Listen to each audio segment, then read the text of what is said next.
Bismillahirrahmanirrahim. Assalamualaikum warahmatullahi wabarakatuh. Innal hamdalillah nahmaduhu wa nasta'inuhu wa nastaghfiruh wa na'udzu billahi min shururi anfusina wa min sayyiati a'malina. Man yahdihillahu fala mudilla lahu wa man yudlil fala hadiya lahu.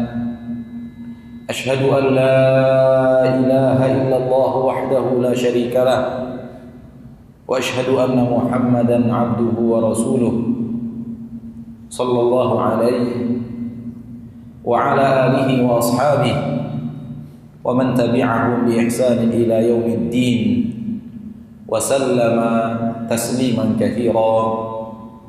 يا أيها الذين آمنوا اتقوا الله حق تقاته ولا تموتن إلا وأنتم مسلمون. يا أيها الناس اتقوا ربكم الذي خلقكم من نفس واحدة وخلق منها زوجها وبث منهما رجالا كثيرا ونساء واتقوا الله الذي تساءلون به والأرحام إن الله كان عليكم رقيبا. يا أيها الذين آمنوا اتقوا الله وقولوا قولا سديدا يصلح لكم أعمالكم ويغفر لكم ذنوبكم ومن يطع الله ورسوله فقد فاز فوزا عظيما. أما بعد فإن أصدق الحديث كتاب الله وخير الهدي هدي محمد صلى الله عليه وسلم شر الأمور محدثاتها فإن كل محدثة بدعة وكل بدعة ضلالة وكل ضلالة في النار. معاشر المسلمين معاشر المسلمات إخواني وأخواتي في الدين rahimani wa rahimakumullah. Bersyukur kita kepada Allah tabaraka wa ta'ala Rabbul Izzati wal Jalalah wa Rabbul Jabaruti wal Malakuti wal Kibriyai wal 'Azamah yang senantiasa mencurahkan rahmat, mencurahkan nikmat, anugerah dan kasih sayang yang tiada tara kepada kita hamba-hambanya. Rahmat yang Ia berikan tidak akan pernah sanggup kita hitung seandainya kita mencoba untuk menghitungnya, sebagaimana yang Allah katakan di dalam Al-Quranul Karim, di dalam ayat yang familiar kita dengar sering dibacakan di mimbar-mimbar oleh para da'i dan muballigh. Allah berfirman, a'udzu billahi minasyaitonir rajim, wa in ta'uddu ni'matallahi la tuhsuha. Kalau kalian menghitung-hitung nikmat Allah, kalau kalian menghitung-hitung nikmat Allah subhanahu wa ta'ala yang Allah berikan kepada kalian, Allah katakan la tuhsuha, kalian tidak akan sanggup untuk menghitungnya. Saking banyaknya nikmat yang Allah berikan, saking besarnya rahmat dan nikmat yang Allah berikan kepada kita, Allah katakan tidak akan sanggup kita untuk menghitungnya. Salawat dan salam kepada Nabi kita tercinta, Rasul kita yang mulia, suri tauladan kita. Bahkan bukan hanya suri tauladan kita, suri tauladan seluruh manusia di permukaan bumi, muslim atau bukan muslim. Nabi Muhammadlah suri tauladan mereka yang sebenarnya. Karena Nabi Muhammad SAW diutus bukan hanya untuk orang Islam, tapi diutus untuk seluruh manusia, bahkan diutus untuk seluruh jin dan manusia. Maka Nabi Muhammad adalah suri tauladan manusia. Beruntunglah orang-orang yang benar-benar menjadikan Nabi Muhammad sallallahu alaihi wasallam sebagai suri tauladannya. Lalu dia mulai menapaki, mempelajari apa dan bagaimana Rasulnya Muhammad sallallahu alaihi wasallam, apa dan bagaimana Rasulnya dan suri tauladannya. Lalu dia berjalan sesuai dengan apa yang ia pelajari, sesuai dengan apa yang telah dia ketahui daripada perjalanan suri tauladannya tersebut. Semoga Allah tabaraka wa ta'ala memudahkan kita untuk senantiasa menata hidup kita, untuk senantiasa menajah hidup kita sesuai dengan suri tauladan kita tersebut. Ikhwani wa akhwati fid din, rahimani wa rahimakumullah. Judul kita pada kesempatan kali ini adalah susahnya hidup di negeri yang terbalik. Susahnya hidup di negeri yang terbalik. Ini judul yang akan kita kupas pada kesempatan kali ini. Bukan sekedar negeri yang terbalik, namun susahnya hidup di negeri yang terbalik. Allah tabaraka wa ta'ala Rabbul Izzati wal Jalalah, pencipta manusia dan pencipta seluruh yang ada di alam semesta. Dan tidak ada seorang pun yang boleh meragukan ini. Manakala ada orang yang ragu, sungguh keraguannya itu membawanya ke alam kekufuran. Orang yang ragu Allah yang menciptakan langit dan bumi kafir. Apalagi tidak beriman, apalagi tidak meyakini Allah pencipta langit dan bumi. Sekedar ragu Allah yang menciptakan langit dan bumi, kufur, keluar dari agama Islam. Afillahi syakkun fatiris samawati wal ard. Apakah Allah subhanahu wa ta'ala masih ada kalian tentang Allah keraguan pencipta langit dan bumi?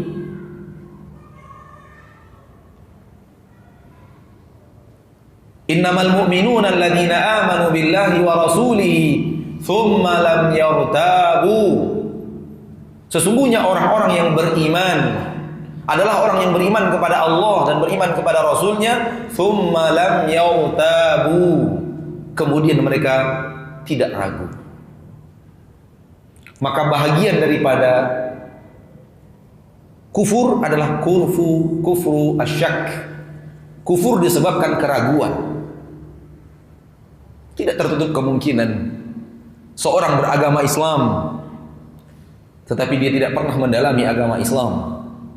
Lahir dari keluarga muslim, ayah muslim, ibu muslimah, namun tidak pernah dididik di atas agama Islam dengan pendidikan yang dibutuhkan untuk menguatkan pohon iman di dalam dadanya, sehingga timbul keraguan.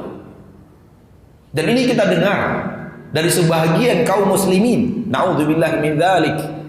Mereka berkata, andai agama Islam ini yang benar di akhirat, maka umat Islamlah penduduk surga dan selain umat Islam penduduk neraka. Namun seandainya yang benar adalah selain agama Islam, maka mereka lah yang akan menjadi penduduk surga dan selain mereka yang menjadi penduduk neraka, termasuk kita umat Islam. Ini keraguan, wa'iyadzubillah. Tidak boleh ada sedikit pun keraguan akan kebenaran agama Islam. Allah, dialah yang menciptakan seluruh makhluk. Sebagaimana yang Allah katakan di dalam Al-Quran, dalam ayat yang wajib kita baca setiap hari dalam kehidupan kita, Allah berfirman, Alhamdulillahi Rabbil Alamin. Alhamdulillahi Rabbil Alamin. Segala puji bagi Allah Rabb. Rabb itu pencipta, penguasa, pemilik, pengatur, pemberi rezeki.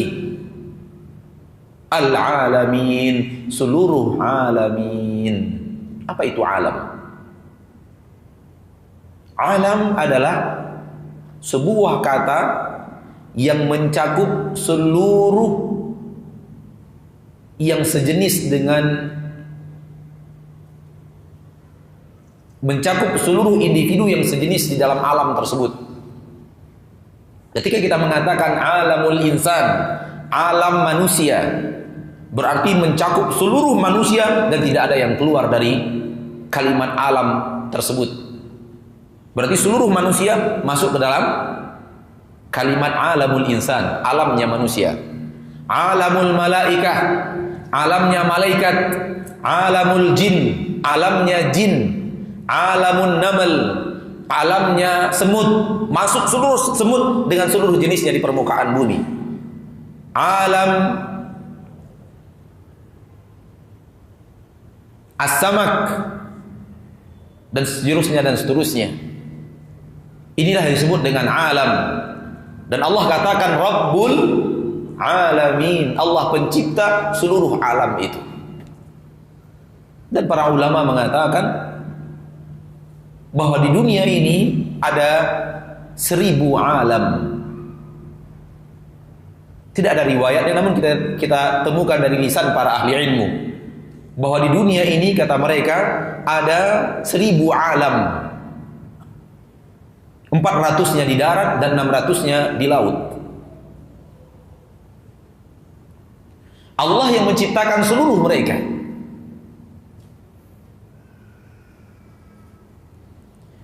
Dan Allah tabaraka wa ta'ala kemudian menurunkan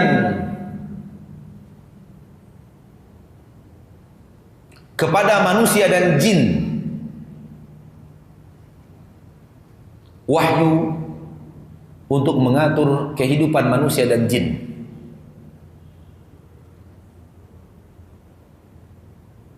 Adapun yang lainnya daripada makhluk ciptaan Allah, maka mereka berjalan sesuai dengan kodrat penciptaannya. Dan mereka tidak memiliki keingkaran dan kekafiran kepada Rabb mereka, Allah tabaraka wa ta'ala. Yang memiliki keingkaran dan kekafiran itu adalah dua jenis makhluk, dua jenis alam, jin dan manusia. Maka Allah tabaraka wa ta'ala menurunkan wahyu, menurunkan syariat, menurunkan agamanya, menurunkan firman-firmannya untuk mengatur kehidupan manusia dan jin. Dan kita khususkan pembicaraan kepada manusia, demikian juga yang terjadi di alam jin. Namun karena kita berbicara untuk sesama kita, maka kita khususkan pembicaraan untuk alam manusia, dengan kita mengatakan bahwa syariat Allah tabaraka wa ta'ala Allah turunkan untuk mengatur kehidupan kita. Segala sesuatu yang teratur pasti nyaman. Segala sesuatu yang teratur dengan rapi pasti mendatangkan ketenangan, ketentraman, kenyamanan.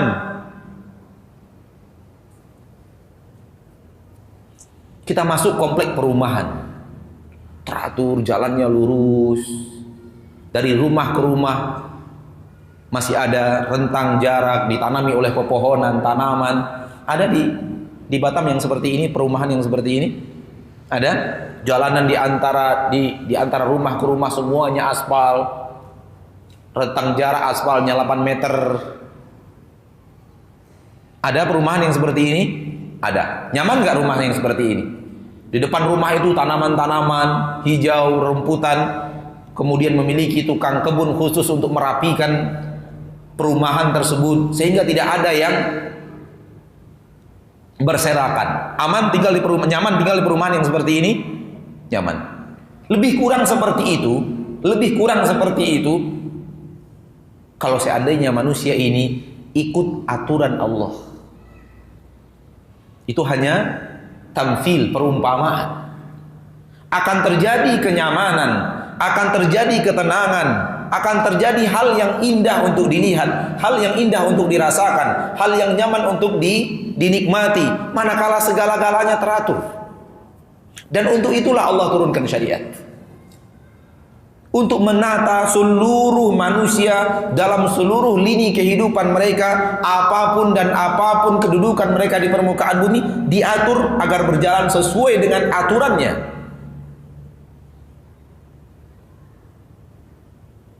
Allah mengatur bagaimana menjadi seorang pemimpin, ini aturannya. Bagaimana menjadi rakyat, ini aturannya. Bagaimana menjadi seorang ayah dan ibu, ini aturannya. Bagaimana menjadi seorang anak, ini aturannya. Bagaimana menjadi tetangga, ini aturannya. Bagaimana menjadi rekan-rekan bisnis, ini aturannya. Bagaimana menjadi guru, ini aturannya. Bagaimana menjadi murid, ini aturannya. Diatur sedemikian rupa dan tidak ada yang tidak diatur. Sampai kepada masuk toilet bagaimana keluar di dalam toilet, apa yang harus dijauhi di dalam toilet, apa yang tidak boleh diucapkan di dalam toilet. Semua diatur oleh agama Allah tabaraka wa taala dan tidak ada yang tersisa. Ma farratna fil kitab min syai'. Tidak ada sesuatu pun yang kami sisakan di dalam kitab.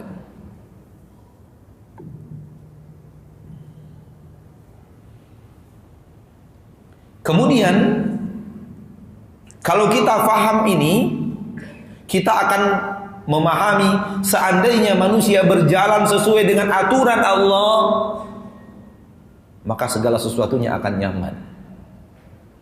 Segala sesuatunya akan aman. Segala sesuatu yang akan mendatangkan kebaikan.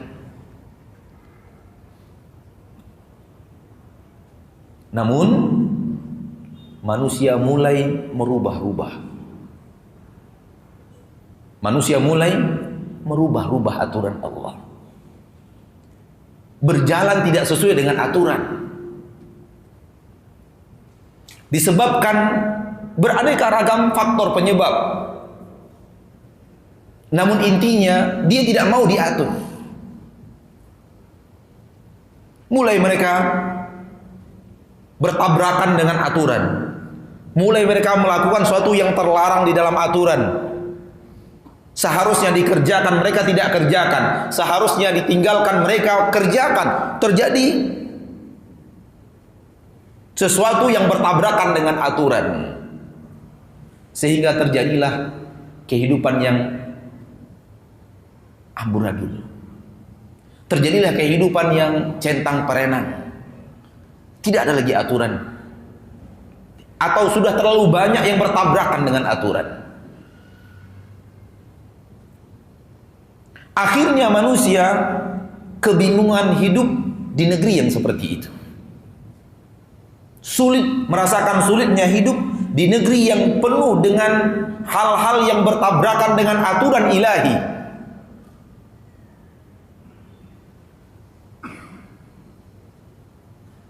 Kalau kejujuran sudah harus diganti dengan kebohongan. Kalau amanah sudah harus diganti dengan khianat. Kalau maksiat sudah harus menjadi pola kehidupan. Kalau rezeki yang haram sudah harus senantiasa dipertahankan. Yakinlah kehidupan dunia ini sudah centang perenang. Kehidupan di dunia ini sudah terbalik. Dan yang akan merasakan perihnya negeri yang sudah terbalik di dalamnya aturan-aturan Allah, manusia itu sendiri. Karena Allah berfirman, barang siapa yang beramal saleh, amal saleh itu untuk dirinya, dan barang siapa yang berbuat maksiat, maksiat itu dia yang merasakan perihnya maksiat itu. Dhaharal fasadu fil barri wal bahr. Akan terjadi kerusakan di langit, terjadi kerusakan di bumi, bima kasabat aydin nas, disebabkan oleh apa yang telah dilakukan oleh manusia.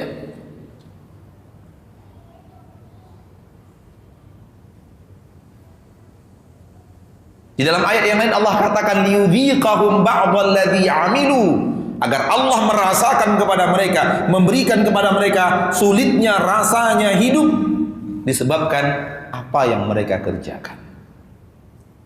Akhirnya yang akan merasakan pedihnya itu adalah manusia itu sendiri. Di dalam Al-Quran Allah tabaraka wa ta'ala berfirman, ayat surat Al-Baqarah ayat yang ke-175, Allah berfirman, ulaika alladziina ishtarawud dhalalata bil huda wal 'adzaba bil maghfirah fama asbarahum 'alan nar. Mereka adalah orang-orang yang membeli kesesatan dengan petunjuk, dan mereka adalah orang-orang yang membeli azab dengan ampunan. Alangkah sabarnya mereka berada di neraka. Mereka membeli kesesatan. Dengan apa mereka beli? Dengan petunjuk. Apa yang nampak di dalam ayat ini? Apa yang nampak di dalam ayat ini? Keterbalikan. Seharusnya mereka membeli petunjuk. Seharusnya mereka membeli petunjuk. Mereka jual kesesatan untuk mendapatkan petunjuk. Ini mereka terbalik. Justru kesesatan yang mereka beli dengan petunjuk. Siapapun yang telah sampai kepadanya firman-firman Allah, sampai kepadanya hadis-hadis Rasulullah tentang sesuatu yang harus dia lakukan di permukaan bumi, dan telah sampai keterangan yang nyata kepadanya, ini yang harus dikerjakan, begini Rasulullah SAW berbuat, begini Allah Tabaraka wa Ta'ala memerintahkan kita, kemudian dia tinggalkan itu dengan mengatakan, saya tidak bisa melakukannya, masyarakat saya tidak seperti ini, saya tidak bisa melakukannya, teman-teman saya nanti menjauhi saya tidak bisa melakukannya, ayah dan ibu saya tidak merestui. Mereka mendapatkan sebahagian daripada firman Allah. Mereka telah membeli kesesatan dengan petunjuk. Telah sampai kepada mereka petunjuk Allah, telah sampai kepada mereka aturan Allah yang sebenarnya. Ini yang harus dilakukan, ini yang harus dikerjakan, lalu mereka buang, mereka campakkan, mereka tinggalkan, untuk mereka bertahan di atas sesuatu yang mereka telah terbiasa mengerjakannya. Ini bahagian daripada membeli kesesatan dengan petunjuk. Petunjuk sudah ada di hadapanmu, hai manusia. Sudah sampai kepadamu keterangan Allah. Jangan jual. Kalau Anda menjualnya, maka akan yang menjadi pembelinya, harga yang Anda dapatkan dengan menjual petunjuk itu adalah kesesatan. Famadza ba'dal haqqi illa dhalal. Apalagi yang ada setelah kebenaran kalau bukan kesesatan. Wal 'adzaba bil maghfirah. Mereka menjual ampunan Allah, dengan itu mereka membeli azab Allah. Mereka beli azab dengan mereka jual ampunan. Ini terbalik. Ma'asyiral muslimin, ma'asyiral muslimat, ikhwani wa akhwati fid din rahimani wa rahimakumullah. Allah Tabaraka wa Ta'ala telah mengatur kehidupan kita, dan hendaknya kita ridho, kita tunduk atas aturan-aturan yang telah Allah perlakukan, atas aturan-aturan yang telah Allah turunkan. Seandainya kita melakukan itu, seperti yang tadi kita katakan, akan terjadi keamanan, kenyamanan, ketentraman yang luar biasa. Dan akan terjadi kekacauan, akan terjadi pertengkaran, akan terjadi hal-hal yang tidak nyaman kalau sudah tidak sesuai dengan aturan. Aturan Allah yang kita maksud, bukan aturan manusia.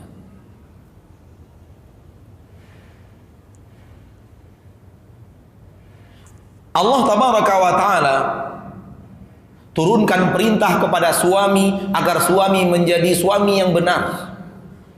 Allah turunkan perintah kepada istri agar menjadi istri yang benar. Ketika suami berpegang dengan aturan-aturan Allah, istri berpegang dengan aturan-aturan Allah, terciptalah kehidupan rumah tangga mawaddah warahmah.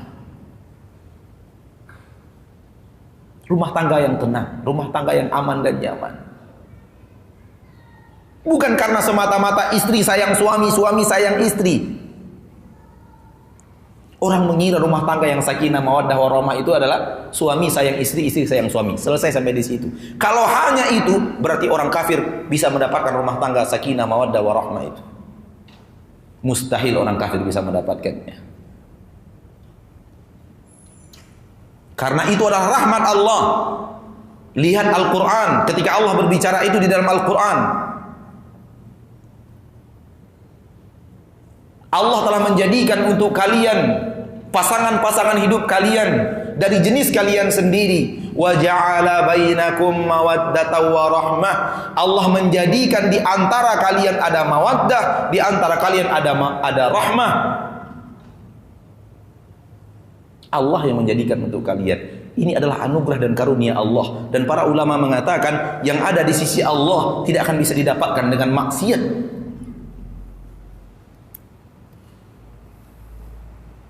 Seorang suami yang hidup untuk menjalankan ketaatan kepada Allah menjadi seorang suami. Seorang istri yang hidup untuk menjalankan ketaatan kepada Allah untuk menjadi istri. Mereka lah orang-orang yang bisa mendapatkan ketenangan dan kenyamanan di rumah. Sebaliknya kita katakan, tidak akan ada pertengkaran suami istri, tidak akan ada perceraian di antara suami istri kecuali ketika maksiat telah ada di antara mereka.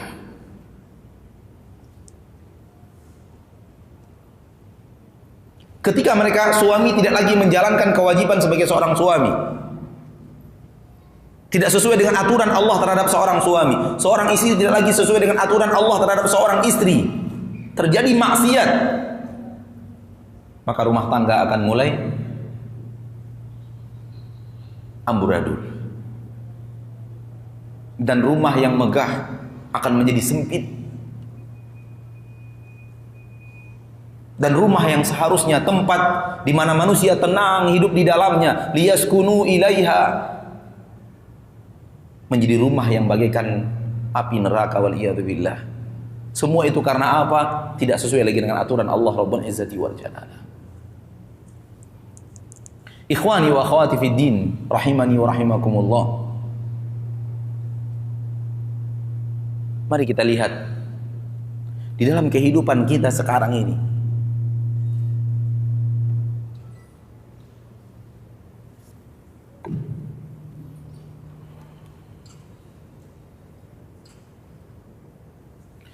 Mari kita perhatikan kehidupan kita sekarang ini. Kalau kita tidak melihat adanya pola-pola hidup yang terbalik, maka sungguh kita tidak mengerti hidup dan melihat kehidupan. Kalau ana bertanya kepada antum sekarang soal kejujuran, mana yang telah menjadi pola hidup manusia sekarang ini? Jujur atau lawan daripada jujur yaitu dusta, yang beredar di tengah kehidupan masyarakat kita sekarang. Kita tidak ingin berbicara masyarakat yang lalu, kita ingin bicara masyarakat kita sekarang, masyarakat yang kita hidup di tengah mereka, kita hidup bersama mereka, berinteraksi bersama mereka. Anda ingin bertanya, mana yang menjadi ciri masyarakat kita sekarang, jujur atau dusta? Dusta. Yang lebih banyak dilakoni orang, kejujuran apa dusta? Aturan yang terbalik, kehidupan yang terbalik. Seharusnya jujur. Kalau manusia jujur, mereka akan menemukan kenyamanan hidup di permukaan bumi. Namun mereka meninggalkan kejujuran itu, dan mereka tukar dengan menjadi kehidupan yang dipenuhi dengan kedustaan. Kita tidak hanya berbicara pemimpin yang berdusta, yang selalu diangkat-angkat oleh orang. Pemimpin itu khianat, pemimpin itu tidak. Ya, kalau memang itu terjadi, kita akui itu kejadian dan terjadi, walaupun kita tidak akan ikut-ikut untuk menyebarkannya. Namun terjadi khianat di tengah-tengah mereka, terjadi kedustaan di tengah-tengah mereka kepada rakyatnya. Sampai kepada rakyat pun kita berbicara. Bukankah rakyat juga melakukan hal yang sama? Mereka juga berdusta sesama mereka, mereka juga berdusta kepada pemimpin-pemimpin mereka, mereka juga berdusta kepada sesama rakyat. Ya. Jangan salahkan sekelompok manusia untuk problematika kehidupan kita yang serba kompleks. Semua berasal dari kita. Sehingga kehidupan kita sulit karena segala sesuatunya banyak kedustaan. Padahal kenyamanan hidup ada di dalam kejujuran. Menjadi karyawan yang jujur nikmat, mudah. Menjadi pegawai yang jujur mudah dan nikmat, gampang. Jalan Allah itu, agama Allah, penuh dengan kemudahan. Itu yang dikatakan oleh Nabi Muhammad SAW. Inna dina yusrun. Agama ini mudah. Yang sesuai dan berjalan sesuai dengan agama ini akan menemukan kemudahan di dalam hidupnya. Namun kalau mereka sudah ganti agama itu, maka kemudahan itu jauh dari kehidupan mereka dan akan berganti dengan kesulitan. Allah berfirman di dalam Al-Quran, فَأَمَّا مَنْ أَعْطَى وَاتَّقَى وَصَدَّقَ بِالْحُسْنَى Barang siapa yang mau beriman dan bertakwa kepada Allah, lalu membenarkan al-husna, akhirat, surga Allah tabaraka wa ta'ala, dan tidak berjalan menuju surga itu, fasanuyassiruhu lil usra, kami akan mudahkan kepadanya menuju kesulitan. Coba lihat, kami akan mudahkan kepadanya jalan menuju kesulitan. Sesuatu yang sulit itu yang dia lakoni.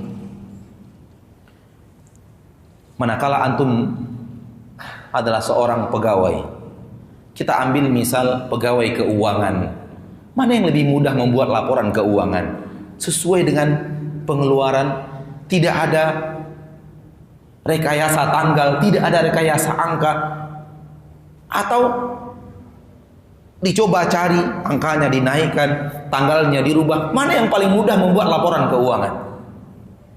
Mana yang paling mudah? Yang paling mudah adalah kejujuran. Seorang keuangan yang jujur, hari ini diminta laporan, hari ini datangkan ke laporan, kan dia tulis apa adanya. Tanggal berapa sesuai dengan apa adanya, berapa pengeluaran sesuai dengan apa adanya. Tidak perlu dia memikirkan harus dirubah ini, rubah itu, bagaimana caranya, jangan sampai salah angka-angkanya, bagaimana di akhirnya harus sama, laporan bulan ini seperti ini pengeluarannya, laporan bulan depan harus dirubah lagi supaya tidak terjadi ini, tidak terjadi itu, kemudian laporan 3 tahun berturut-turut, sehingga terungkaplah kesalahan masa lalu karena terungkap pada kesempatan yang sekarang. Terus begitu kejadiannya, dan dia semakin pusing memikirkan alasan-alasan untuk berdusta. Dan itu tidak akan terjadi kepada seorang karyawan yang jujur.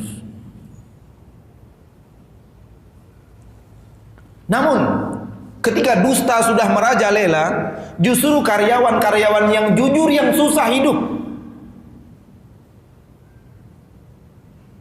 Ketika kita sudah diharuskan berdusta, maksud sudah diharuskan begini, ketika masyarakat kita, orang-orang sekitar kita sudah banyak berdusta dan mayoritasnya berdusta, justru yang dikerdilkan, yang dikucilkan, yang merasa sulit hidup adalah orang jujur. Coba lihat. Dan ini tidak sedikit saudara-saudari kita yang memberikan kepada kita pengalaman hidupnya dan bercerita kepada kita, bertanya kepada kita tentang pengalaman di dalam tempat kerjanya. Dia ingin apa adanya, dia ingin menuliskan apa adanya, dan dia mendapatkan tekanan yang sangat besar dari rekan-rekan kerjanya. Kenapa toh manusia jujur justru yang sulit hidup? Ternyata yang membuat mereka sulit hidup adalah mereka hidup di dunia yang sudah terbalik, di negeri yang sudah terbalik.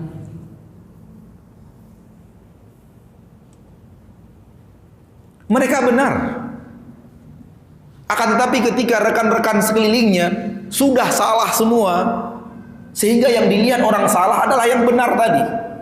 Kebenaran menjadi kesalahan dan kesalahan menjadi kebenaran karena angka mayoritas menurut pandangan manusia.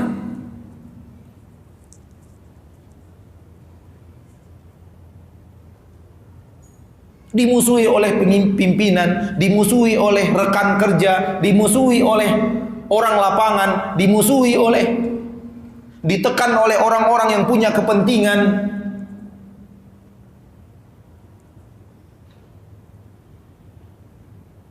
Apa yang membuat akhirnya orang-orang yang menjalankan amanah Allah di permukaan bumi untuk dipertanggungjawabkan di akhirat merasa kesulitan? Bukan karena itu jalan yang sulit, namun dia berada di tengah komunitas yang sudah terbalik, hidup di dunia yang sudah terbalik, dan akhirnya melawan arus bukan pekerjaan yang gampang. Melawan arus bukan pekerjaan yang gampang. Antum melihat sungai, kalau kita berenang sesuai dengan arus sungai, itu adalah renang yang mudah karena kita berjalan sesuai dengan arus. Coba berenang terbalik, arusnya sedang menuju timur, kita berenang menuju barat. Alangkah sulitnya berenang itu. Sebenarnya jujur itu bukan sulit, jujur itu justru mudah, karena seluruh agama Allah berdiri di atas fondasi Buddha. Akan tetapi arus manusia sudah arusnya manusia pendusta. arus perjalanan kehidupan kantor sudah dusta. Dan kita jujur, kita sedang berlawanan dengan arus. Beratnya itu bukan karena jujur itu sulit. Yang sulit adalah melawan arus manusia dusta. Dan ini harus bersabar.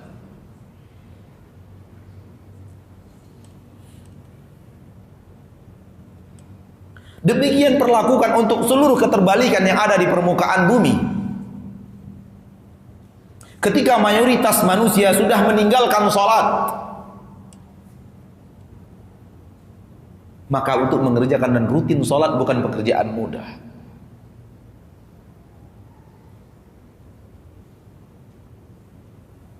Pedagang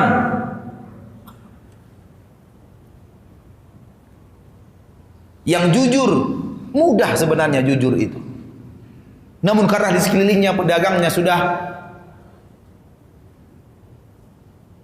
mengganti kejujurannya dengan dusta, maka ketika dia jujur apa adanya di dalam dagangannya, itu akan sulit dia lakukan karena dia berada di komunitas manusia yang sudah terbalik.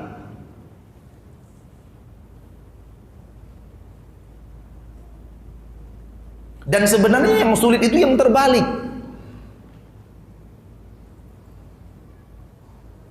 Ana punya teman pedagang yang mengatakan di dunia pedagang ada sebuah istilah. Kalau kita berdagang pakai duit kita, berdagang pakai duit kita, itu bukan berdagang namanya. Bukan pedagang itu. Semua orang bisa. Namun pedagang yang benar-benar pedagang adalah dia berdagang pakai duit orang. Dengan itu dia mendapatkan keuntungan dan hasil. Itu kata pedagang di Pekanbaru. Saya nggak tahu kalau di Batam apakah istilah ini beredar di tengah pedagang. Ada beredar? Hah? Mana pedagang-pedagang Batam? Ada beredar istilah ini di pola kehidupan para pedagang. Di Pekanbaru mereka mengatakan seperti itu. Kita dengar dari beberapa orang para pedagang. Mereka punya istilah kalau seandainya berdagang pakai uang sendiri itu bukan berdagang. Itu bukan berniaga. Semua orang pandai. Yang benar berdagang itu yang sebenarnya pedagang adalah dia berdagang pakai uang orang lain untuk mendapat keuntungan untuk dirinya. Saya tidak tahu dari mana datangnya kaidah ini di tengah-tengah para pedagang. Namun kaidah itu membimbing mereka menuju pinjaman. Dan siapa yang akan memberikan pinjaman sekarang tanpa bunga? Siapa yang akan memberikan pinjaman sekarang tanpa keuntungan yang harus diberikan kepada orang yang meminjam? Kemana kita meminjam sekarang? Orang-orang yang mulia artinya saling menolong dan saling peduli dengan orang yang membutuhkan pinjaman. Akhirnya membuat para pedagang dengan kaidah mereka ini meminjam ke tempat-tempat yang peminjaman uang. Tahulah kita tempat peminjaman uang di negeri kita sekarang di mana? Tidak perlu saya sebutkan. Ada Bank Ihsan, ada Bank Thayyib.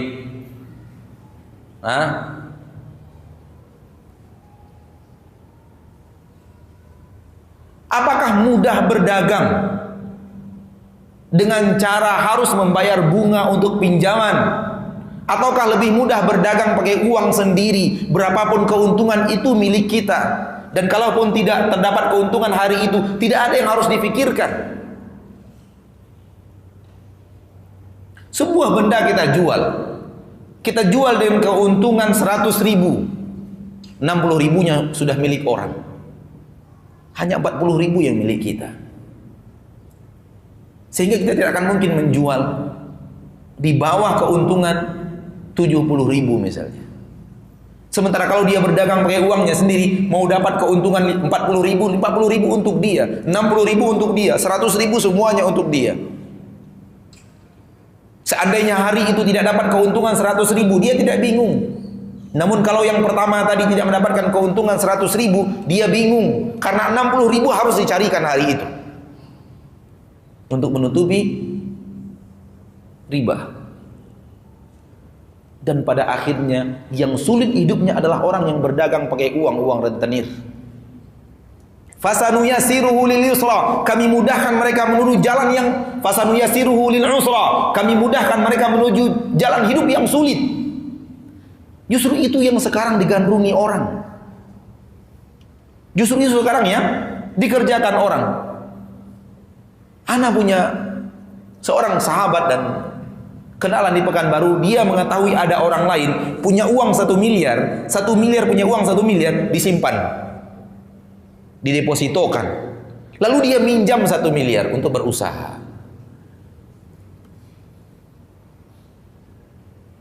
Dia ambil jalan yang sulit, dia tinggalkan jalan yang mudah.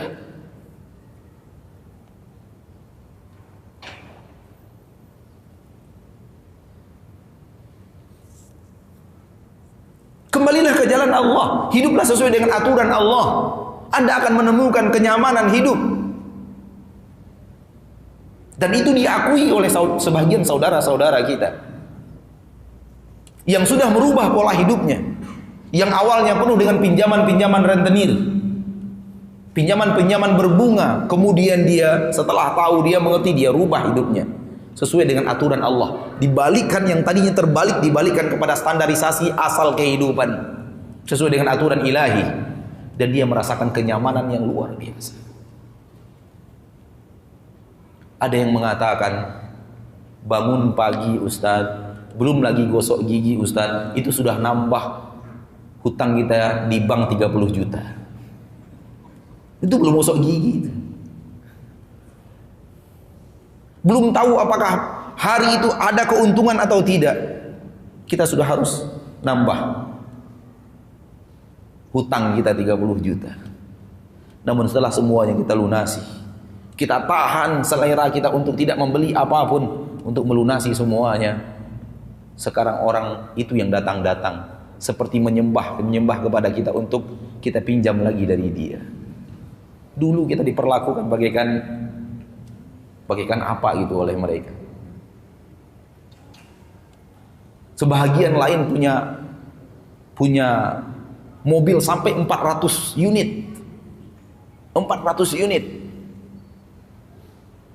Manusia mengira dia adalah orang kaya yang luar biasa. Padahal mayoritas itu adalah uang pinjaman. Ketika dia sudah tahu kebenaran, sudah mengerti jalan yang benar, sudah mengerti aturan Allah yang sebenarnya, dia balikan. Sesuatu yang terbalik itu menjadi sesuatu yang benar sesuai dengan aturan Allah. Dia jual seluruh kendaraannya untuk menutupi seluruh hutangnya. Sekarang tinggal mobilnya 40. Lumayan, milik sendiri. Dan dia merasakan ketenangan hidup yang luar biasa. Dulunya sulit untuk hadir ke majelis taklim, sekarang sudah punya waktu untuk hadir duduk di majelis taklim. Dulunya sulit mencari waktu untuk bercengkrama dengan anak dan istri, sekarang sudah punya waktu yang lapang untuk bercengkrama dengan anak dan istri. Dulunya sulit untuk sholat bahkan, sekarang setengah jam sebelum waktu sholat dia sudah ada di masjid.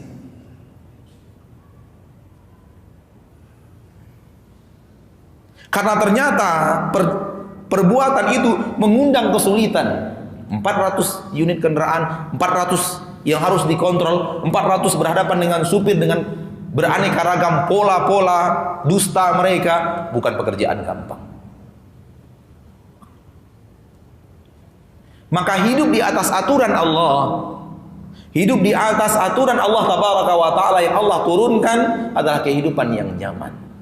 Lihatlah Nabi kita tercinta Muhammad sallallahu alaihi wasallam. Bagaimana beliau menerapkan aturan Allah di permukaan bumi. Bagaimana kemudian masyarakat muslim menerapkan aturan Allah di permukaan bumi. Merasa mereka mendapatkan kehidupan yang aman dan nyaman. Ada Nabi Muhammad SAW. Setelah itu Abu Bakar, Umar, Uthman, Ali radhiyallahu anhum ajma'in. 4, 5 seorang Nabi dan 4 sahabat, mereka adalah 5 pemimpin dunia yang tidak memiliki pengawal pribadi. Mereka yang tidak memiliki apa? Pengawal pribadi. Berkata seorang wanita, "Fa'ataitu baban Nabi sallallahu alaihi wasallam wa lam ajid 'indahu bawabin." Aku datang ke rumah Nabi, aku tidak temukan di pintu Nabi itu ada penjaga-penjaga, enggak ada. Padahal beliau pemimpin dunia. Kenapa begitu nyaman menjadi seorang pemimpin dunia? Bahkan tidak perlu pengawalan orang-orang khusus.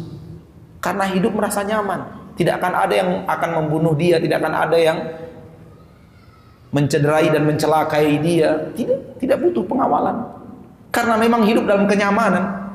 Hidup dalam keamanan yang luar biasa. Kita jangankan pemimpin tertinggi, sedikit saja kita punya pangkat harus pakai pengawal pribadi karena hidup sudah tidak lagi nyaman. Ada orang-orang yang berusaha untuk mencederai kita, ada orang-orang yang berusaha untuk melukai kita. Karena apa? Hidup di negeri yang sudah tidak sesuai dengan aturan.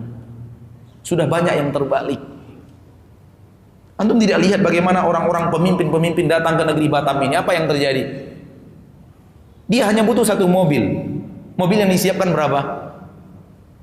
5-6 mobil, dikawal di depan, di tengah, di belakang. Kemudian jalanan harus dibuat kosong agar mobil itu bisa berjalan dengan kecepatan yang laju. Alasan apa semua itu? Alasan ketakutan, kekhawatiran. Karena dia tahu apa yang dia lakukan membuat banyak orang marah. Apa yang dia lakukan membuat banyak orang terzolimi. Sehingga dia merasa banyak musuh.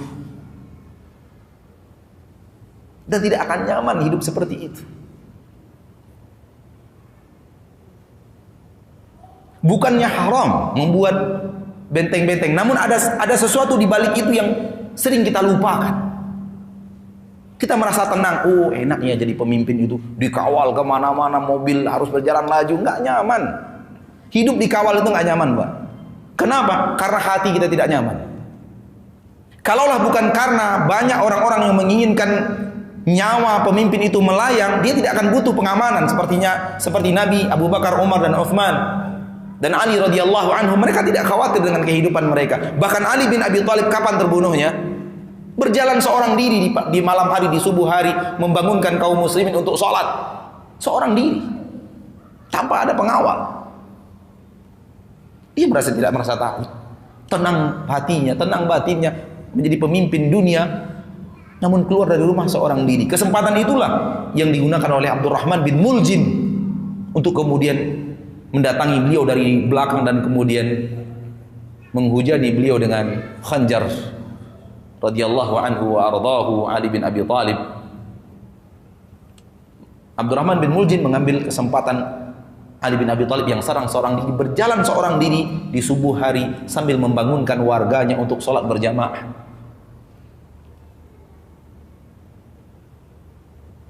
Hidup penuh dengan ketakutan, tidak nyaman. Dan itu fenomena ketakutan. Seandainya terjadi keamanan dan kenyamanan, seandainya terjadi keamanan, dia tidak akan butuh pengamanan yang seperti itu. Justru karena ada ketakutan, adanya pengamanan. Ma'asyiral muslimin wal muslimat rahimani wa rahimakumullah. Lihatlah dalam kehidupan kita sekarang, sudah banyak sekali yang terbalik. Sehingga apabila kita berpegang teguh dengan agama Allah yang benar, agama Allah yang mengatur sebagaimana mestinya, kita merasakan kesulitan. Bukan sulit mengamalkan agama Allah, tidak. Namun sulit melawan arus banyaknya orang yang sudah salah.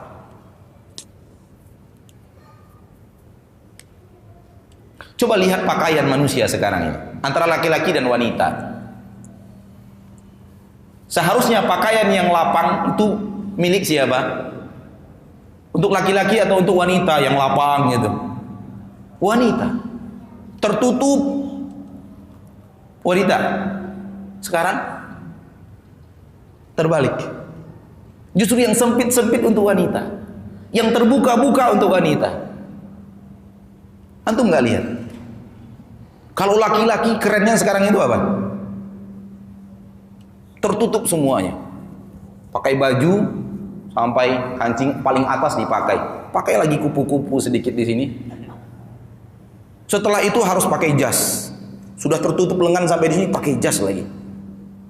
Sampai ke bawah, celananya sampai turun ke bawah, sampai lewat dari sepatunya. Pakai kaos kaki, pakai sepatu.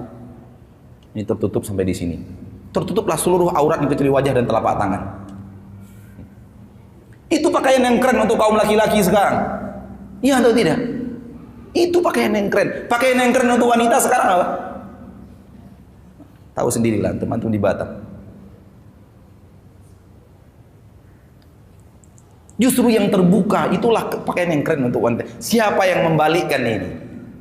Syaitan. Sehingga untuk mencari pakaian lapang untuk wanita sekarang sulit. Kemana-mana kita pergi ke stand pakaian, mesti pakaian wanita lebih kecil daripada pakaian laki-laki. Lebih sempit dari pakaian laki-laki. Dunia yang sudah terbalik. Akhirnya kita pun sulit hidup. Sesulit antum hidup di sini dan sesulit kita yang hidup di sini dengan wanita yang sudah serba sempit dan serba terbuka. Bukan agamanya yang sulit melawan arus hidup di dunia yang terbalik. Hidup di negeri yang sudah terbalik. Akan tetapi mereka merasa mudah hidup di keterbalikan itu. Padahal sulit loh hidup terbalik itu. Kaki untuk berjalan, tangan untuk di atas. Kalau kita balikan, kaki yang ke atas selalu berjalan pakai tangan. Sulit hidup. Namun mereka anehnya merasa kesulitan itu mudah. Dan semua itu karena Allah yang telah melakukan. Karena mereka berbuat maksiat, mereka tidak mau mengikuti aturan Allah. Allah katakan fasanu yassiruhu lil usra. Kami mudahkan mereka untuk menjalani kehidupan yang sulit.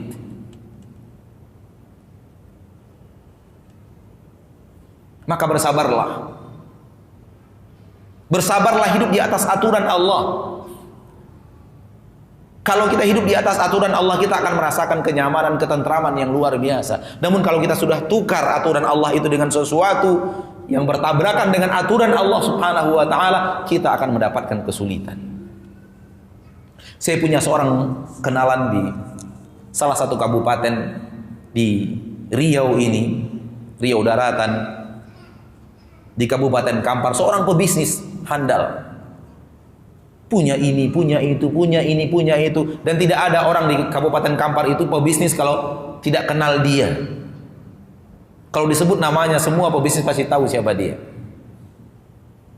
Suatu hari saya diberikan oleh Allah Tabaraka Ta'ala kesempatan untuk berjalan bersama dengan beliau dalam sebuah perjalanan umroh. Dan Allah takdirkan satu kamar lagi dengan beliau. Ketika itu saya bertanya sebuah pertanyaan yang apa adanya, pertanyaan polos. Saya bertanya, Pak, saya tahu Bapak itu pebisnis handal. Saya mau tanya sekarang, Pak. Maafkan pertanyaan saya. Saya mau bertanya, apa rahasia kunci kesuksesan bisnis Bapak? Biasanya rahasia-rahasia itu kan nggak mau orang tunjukkan, Pak. Rahasia bumbu dapur, gitu kan. Rahasia ini orang nggak mau tunjukkan. Itu yang saya tanya, makanya saya katakan pertanyaan konyol, polos. Apa rahasia kunci kesuksesan, rahasia daripada kunci kesuksesan bisnis Bapak? Mungkin karena beliau melihat kita bukan pebisnis, nggak ada tampang pebisnis, dikasih tahu. Kalau pebisnis juga mungkin dia mau kasih tahu mungkin ya. Kita hanya penceramah gitu. Maka dia kasih tahu. Tahu antum apa jawaban mereka? Jawaban Bapak itu, dia mengatakan kunci bisnis rahasia suksesnya cuma satu, Ustaz. Jujur. Jujur. Itulah kunci kesuksesan. Saya dari awal berbisnis tidak akan mau membuat dua faktur penjualan, nggak akan mau. Dan saya tidak akan mau merubah-rubah angka dari penjualan tersebut. Saya tidak akan mau. Dari dulu, dari awal ini saya pegang teguh. Kalau Anda beli dari saya 100.000, saya tulis 100.000. Tidak akan saya naikkan angkanya berapapun mereka meminta. Orang mau beli dari saya 60.000, saya tulis 60.000. Akhirnya mereka tidak mau membeli karena saya kekeh untuk tidak memberikan angka yang berbeda. Dan ketika mereka minta faktur kosong, di samping faktur yang sebenar-benarnya saya tulis, saya tidak memberikan faktur kosong itu. Akhirnya mereka pindah kepada toko sebelah yang mau melayani apa yang mereka inginkan. Sehingga kesempatan saya untuk dapat pelanggan dari dia hilang, pindah ke toko sebelah. Dan itu banyak sekali terjadi. Dalam rumus manusia, seharusnya toko sebelah itu lebih maju daripada saya. Ternyata tutup, bangkrut. Rahasia Allah. Rahasia Allah.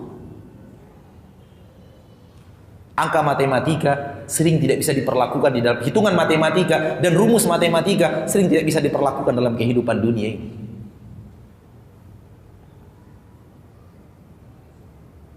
Allah yang mengatur segala-galanya. Seharusnya dia maju.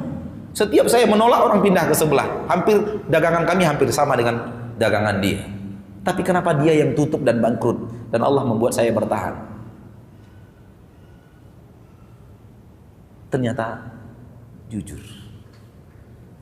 Bapak dan Ibu yang dimuliakan Allah Subhanahu wa taala, belajarlah untuk melihat aturan-aturan Allah, lalu lihat kehidupan dan pola kehidupan kita di permukaan bumi ini.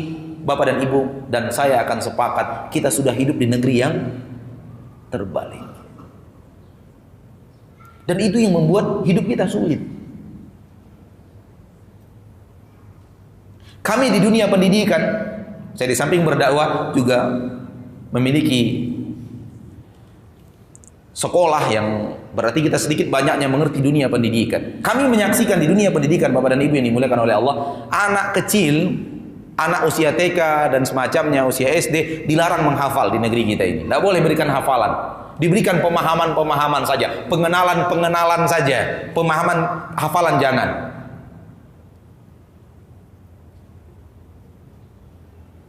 Padahal usia dini, usia hafalan. Anak kecil usia TK, usia SD, usia menghafal, bukan usia memahami. Di negeri kita dilarang menghafal. Kita ditegur karena memberikan hafalan kepada anak-anak. Hafalan ayat-ayat Allah, hafalan zikir-zikir, zikir masuk toilet, zikir keluar toilet, zikir pakai baju, zikir mau makan, zikir, dia diberikan hafalan kepada anak-anak. Ditegur, nggak boleh. Tapi menghafal nyanyi boleh. Padahal itu usia hafalan. Nanti begitu sudah saatnya memahami, bangku kuliah diberikan rumus sebanyak-banyaknya untuk dihafal. Untuk udah kuliah kan? Ngapal rumus nggak?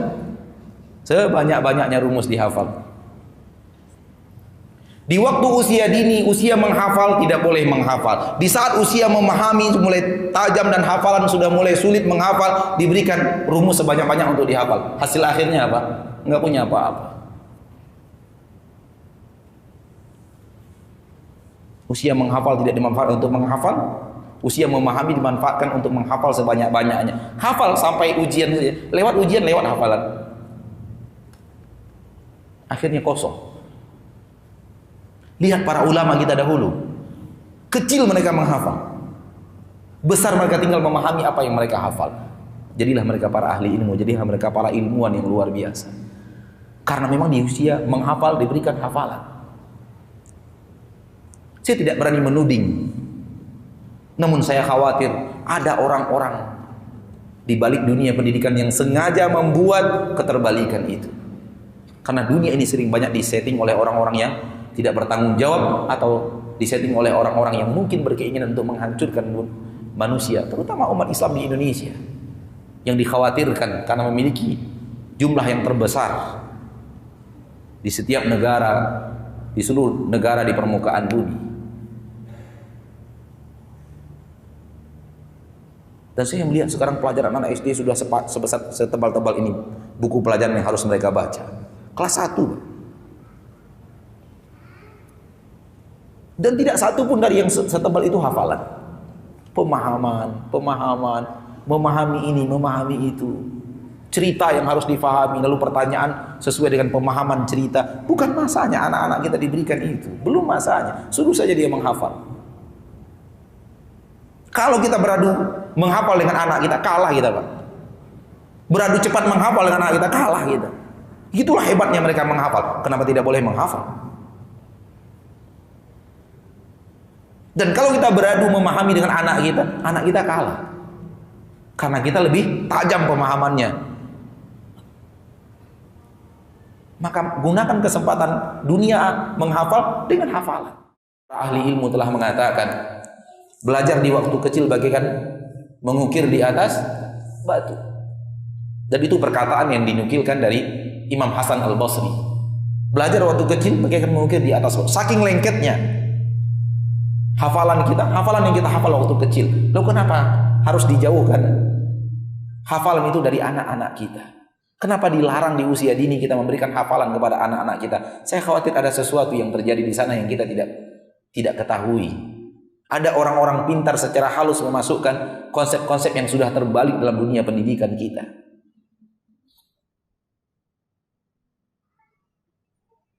Kembali kepada materi yang ingin kita sampaikan, hiduplah sesuai dengan aturan Allah.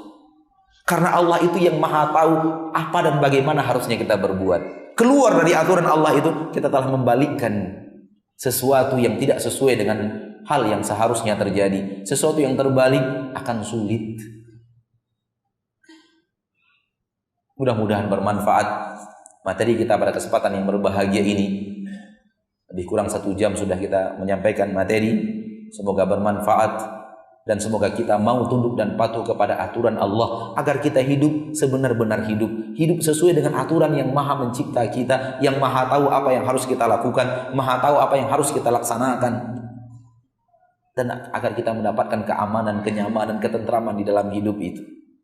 Kalau ataupun negeri kita sudah banyak yang terbalik, paling tidak kita jangan sampai terbalik. Kita lanjutkan insya Allah dengan menjawab beberapa pertanyaan sampai jam 5.30 atau lebih sedikit daripada itu. Semoga Allah Tabaraka wa Ta'ala menjadikan kita hamba-hambanya yang mau mengatakan kepada Allah ketika Allah perintahkan, yang mau mengatakan kepada Allah ketika Allah melarang, sami'na wa ata'na. Amin ya rabbal alamin.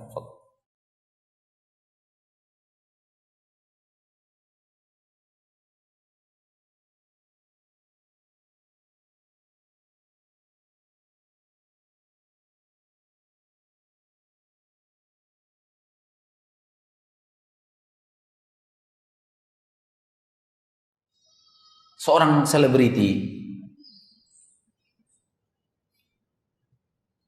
tidak dikenal pernah belajar ilmu agama, tidak dikenal pernah belajar di pesantren, tidak jelas di mana dia menimba ilmu agama dan kapan dia duduk di majelis ilmu untuk benar-benar tafaqquh memahami agama Allah. Setelah taubat menjadi ustadz dan berceramah. Hal yang sebenarnya seharusnya terjadi, Anda baru saja mengenal Islam, ikut antrian dari belakang. Jangan langsung tampil ke depan.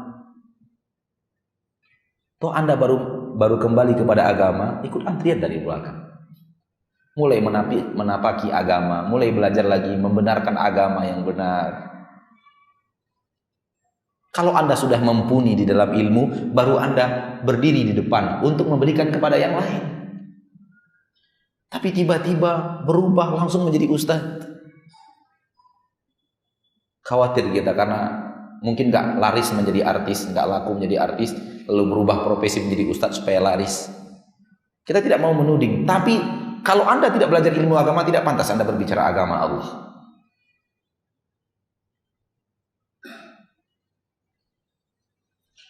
Wallahu ta'ala alam.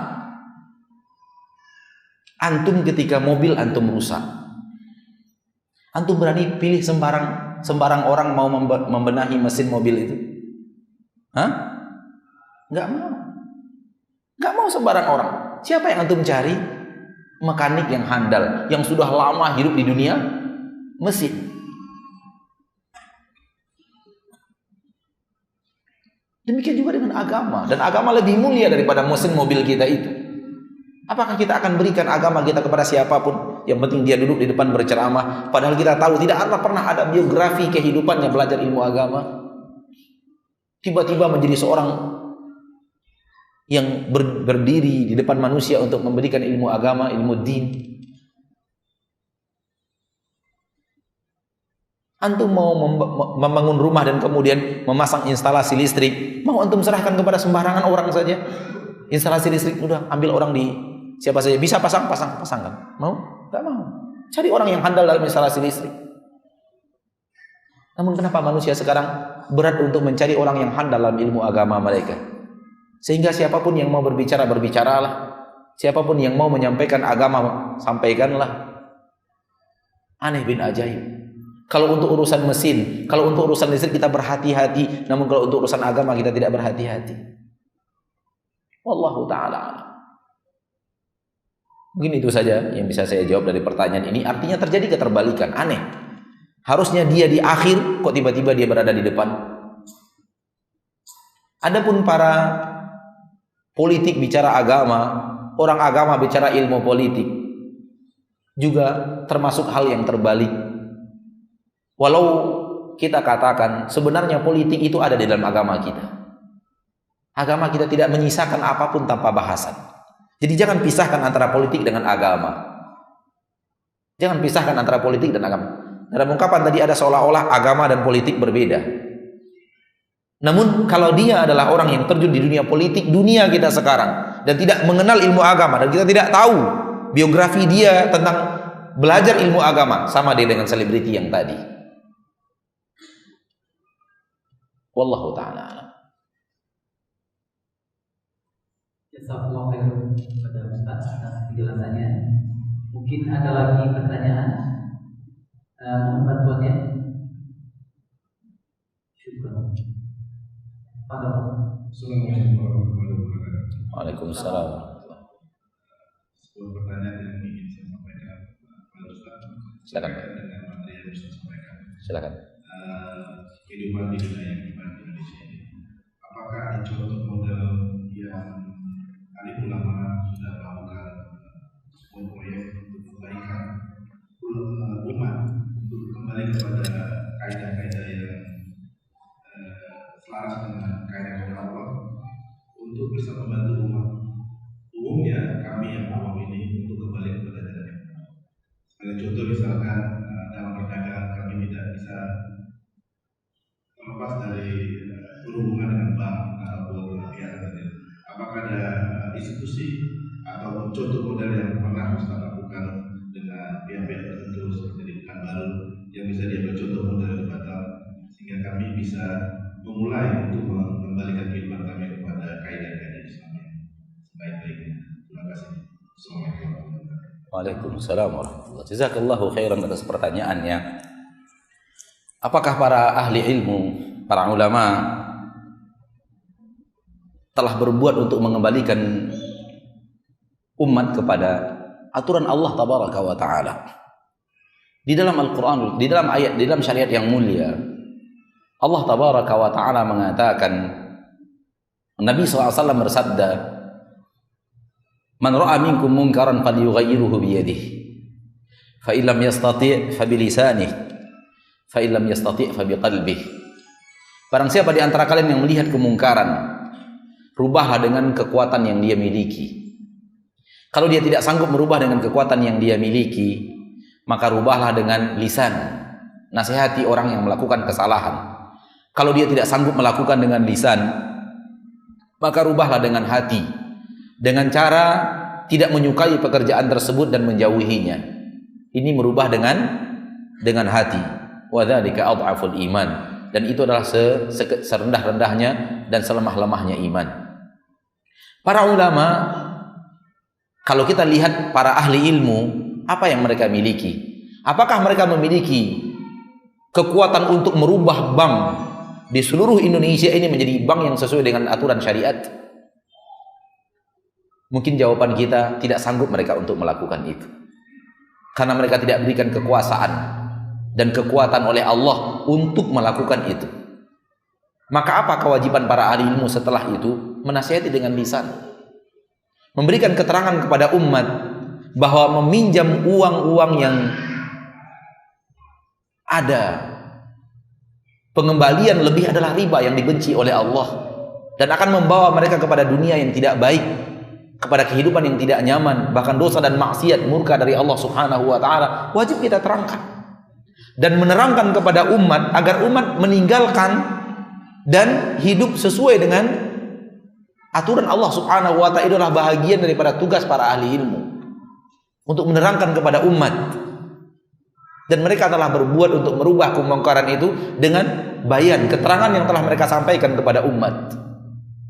Hal itu dimurkai oleh Allah Subhanahu wa taala. Kalau ataupun itu tidak mampu dilakukan oleh seorang dai, seorang yang berilmu, karena terlalu banyaknya dan dia terancam. Apabila dia berbicara dia akan dipenjarakan, apabila dia berbicara dia akan dihukum, kemudian dia akan dipenjara.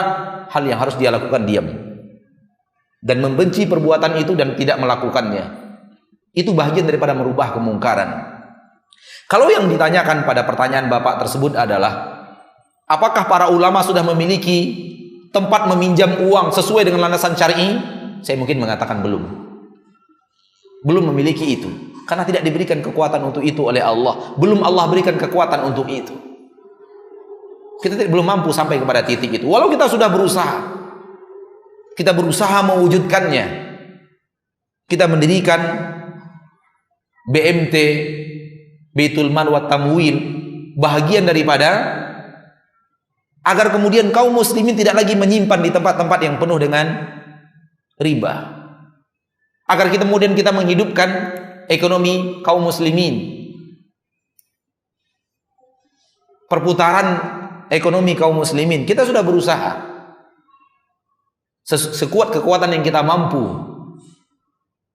Namun seperti yang saya katakan tadi, bahwa kita diperintahkan oleh Allah untuk merubah kemungkaran sesuai dengan kemampuan yang Allah berikan kepada kita. Maka kewajiban para ahli ilmu yang tidak diberikan oleh pemerintah kita sebuah bank yang bisa dikelola dengan syariat yang sesuai dengan aturan Allah, tidak mampu mereka untuk melakukan itu. Dan kalau ataupun ada bank yang seperti itu, apakah warga kita sudah amanah untuk mengembalikan pinjaman sesuai dengan jumlah pinjaman itu? Kita juga akan bertanya. Kalau ataupun ada wadahnya, apakah amanah yang ada di tengah masyarakat kita sudah cukup untuk kemudian menyambut datangnya tempat meminjam yang tidak menggunakan uang riba tersebut? Kenapa umat sekarang meminjam? Karena memang peminjamnya memetik hasil yang sangat banyak. Dan kalau seandainya terjadi kecurangan, dihujani dengan penindasan yang luar biasa, tanpa ada kasih sayang, menarik rumah, membiarkan orang keluar dari rumahnya tanpa belas kasih. Dunia penuh dengan dunia kekuatan, dunia tanpa kasih sayang. Itu yang terjadi. Dan para ulama pun tidak akan sanggup untuk mengusir seorang dari rumahnya. Maka kalau keadaan ini belum sampai kita kepada titik itu, berbuatlah sesuai dengan kemampuan kita. Artinya apa? Fattaqullaha mastata'tum. Bertakwalah kepada Allah sesuai dengan kemampuan kita. Mulai kita pribadi hentikan. Kita yang menghentikannya. Kita tidak menunggu ulama membuat bank dulu untuk menghentikan pinjaman bank. Lalu kita mengatakan kalian berbicara saja yang pandai, mana solusinya? Saya butuh pinjaman, mana solusinya? Tidak, diri kita. Ya ayyuhalladzina amanu qu anfusakum wa ahlikum nar. Hai orang-orang yang beriman, bentengi dirimu dan keluargamu dari api neraka. Mari kita berusaha untuk meninggalkan itu. Dengan cara apa? Stop. Saya tidak minjam lagi. Yang ada, lunasi sesuai dengan kemampuan kita melunasinya. Kalau bisa kita lunasi dalam 3 tahun, 3 tahun. Bisa kita lunasi dalam 1 tahun, dalam 1 tahun.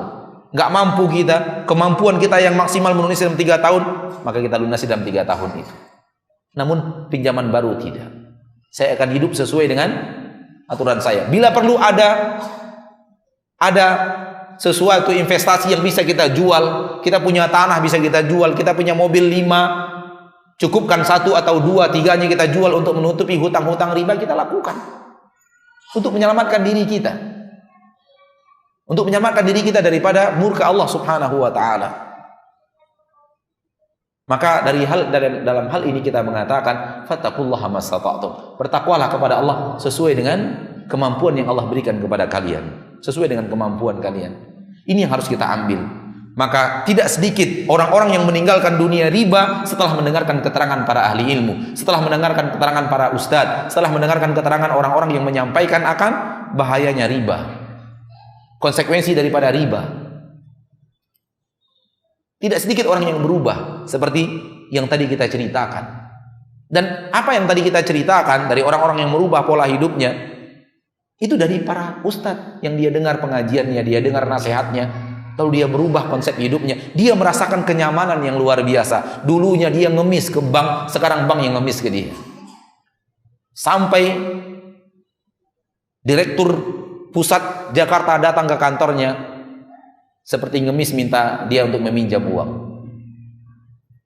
Kalau dahulu katanya, kita yang seolah ngemis datang, harus menyambutnya di bank, harus menyambutnya di bandara, harus menservisnya di Pekanbaru. Kita tinggalkan dia yang datang ke kantor kita. Seperti itu. Itu dari dunia nyata. Dari dunia nyata, buah daripada dakwah yang mengajarkan kepada manusia, ini aturan Allah. Seperti ini harus kita hidup. Maka mulailah dari diri kita, ya, dengan cara yang tadi Bapak yang dimuliakan Allah. Semoga Allah mudahkan kita untuk menjalani hidup ini sesuai dengan aturan Allah. Stop pinjaman. Sudah tidak ada niat lagi untuk meminjam. Kita tahu itu salah. Yang salah yang lama kita tutupi. Sesuai dengan kemampuan kita. Kalau kita mampu jual ini, jual itu untuk menutupi, lakukan. Sebelum Allah Tabaraka wa Ta'ala mencabut nyawa kita, sementara kita masih dalam aktivitas itu. Semoga dimudahkan jalan seluruh kaum muslimin untuk kembali merubah pola hidupnya sesuai dengan aturan Allah Subhanahu wa Ta'ala. Amin ya rabbal alamin. Satu pertanyaan terakhir mungkin. Jazakallahu khairan kepada Ustaz atas penjelasannya. Mungkin ada lagi pertanyaan, satu lagi dari Ahwat atau dari Mbak Nazar ya. Ya, tafadhol Pak Nazar. Bismillah. Ustaz, apakah ada alasan seorang manusia tidak mengatakan bahwa zaman sudah terbalik sehingga dia ikut arus zaman tersebut? Tidak ada apa Pak? Apakah ada hujah seorang manusia di hadapan Allah bahwa ia terikut oleh zaman yang sudah terbalik? Apakah ada hujah bagi seorang manusia di hadapan Allah nanti bahwa dia adalah terikut dunia yang sudah terbalik?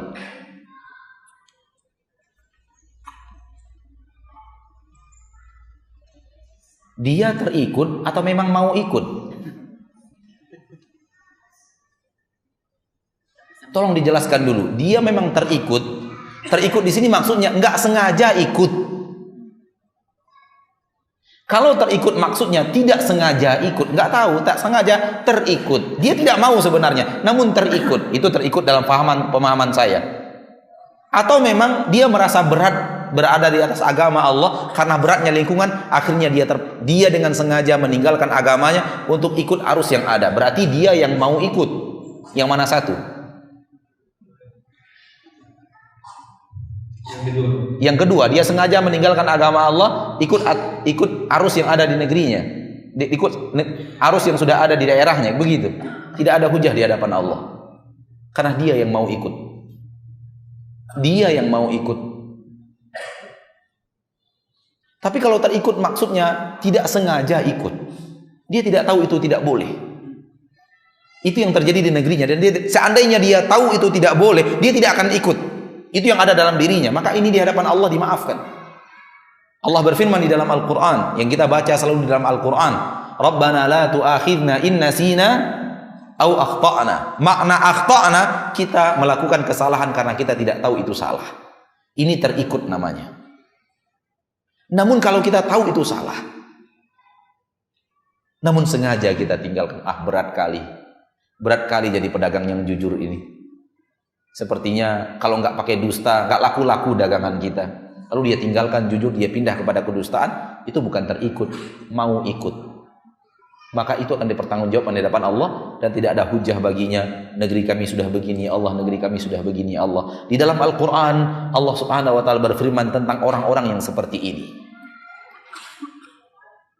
Dia berkata kepada Allah, Rabbana inna ata'na sadatana wa kubara'ana fa'adalluna sabila. Wahai Rabb kami mengikuti pemimpin-pemimpin kami mengikuti pembesar-pembesar kami, dan mereka yang menyesatkan kami dari jalanmu. Lihat baca Al-Quran, Allah tidak menerima hujah mereka seperti itu, karena mereka terikut arus daripada pemimpin-pemimpin, pembesar-pembesar mereka, lalu kemudian mereka ikut seperti yang pemimpin dan pembesar-pembesar mereka itu. Di hadapan Allah tidak ada hujah. Lalu ketika Allah tabaraka wa ta'ala tidak menerima hujah mereka, tidak memberikan kepada mereka bahwa itu adalah hujah yang diterima, lalu mereka pindah kepada Rabbana atihim di'faini minal adabi wal'anhum la'nan kabira. Ya Allah, kalau begitu adanya, berikan mereka azab 2 kali lipat. Dan laknat mereka dengan laknat yang besar, karena mereka telah menyesatkan kami dari jalanmu yang lurus. Maka selamatkan diri kita. Pertanggungjawaban hidup di akhirat masing-masing. Maka hiduplah di dunia ini masing-masing untuk pertanggungjawaban masing-masing. Sampai di sini pertemuan kita di sore hari yang berbahagia ini. Semoga Allah tabaraka wa ta'ala Rabbul Izzati wal Jalalah memudahkan kita untuk mengikuti agamanya yang benar dan bertahan untuk tetap hidup di atas agama Allah. Di negeri yang sudah banyak sekali terjadi pelanggaran, kita akan mendapatkan pahala 50 kali pahala orang-orang yang bertahan di atas sebuah sunnah di zaman Rasulullah SAW hidup. Pahalanya besar karena beratnya yang harus kita hadapi. Ini yang kita membuat kita mau bertahan, membuat kita kuat untuk bertahan di atas kitabullah dan sunnah Rasulullah SAW. Kemudian perlu kita sadari, dunia ini sebentar lagi akan berakhir. Dunia ini sebentar lagi akan kiamat. Kiamat sudah dekat. Maka jangan kita habiskan umur kita hanya untuk membela dunia kita. Belalah akhirat. Belalah akhirat. Secara pribadi umur kita tidak beberapa tahun lagi. Dan secara umur dunia ini juga sudah dekat. Bukti sudah dekat umur dunia ini, hampir seluruh ciri-ciri kiamat kecil sudah ada. Hampir seluruh ciri-ciri kiamat kecil sudah ada. Kalau dia sudah datang 100%, tinggal menunggu ciri-ciri kiamat besar. Ini bukti bahwa kiamat sudah dekat. Saatnya dunia ini akan hancur sudah dekat. Dan bukti bahwa dunia ini sudah renta goncangan-goncangan yang ada dan terjadi. Dengan goncangan-goncang itu terjadilah tsunami dan semacamnya. Terjadi zalazil. Kata Nabi SAW, di akhir dunia ini, di akhir kehidupan dunia, di penghujung kehidupan dunia akan terjadi goncangan-goncangan yang sangat banyak, kata Nabi SAW. Dan kita telah merasakannya. Aceh, setelah Aceh Padang, setelah Padang Padalarang dan semacamnya. Sudah banyak terjadi goncangan-goncangan. Gunung-gunung sudah mulai mau meletus. Maka sudahlah. Jangan habiskan umur kita seluruhnya untuk dunia. Sehingga kemudian itu yang membuat kita membela mati-matian. Akhirat segera akan datang. Maka gunakan sisa umur yang ada untuk kehidupan akhirat. Dan kehidupan dunia jangan dilupakan. Tidak boleh melupakan kehidupan dunia, akan tetapi tidak boleh dia didahulukan lebih daripada akhirat. Kita akhiri, subhanakallahumma wa bihamdika, asyhadu an la ilaha illa anta, astaghfiruka wa atubu ilaik. Walhamdulillahi rabbil alamin. Wassalamualaikum warahmatullahi wabarakatuh.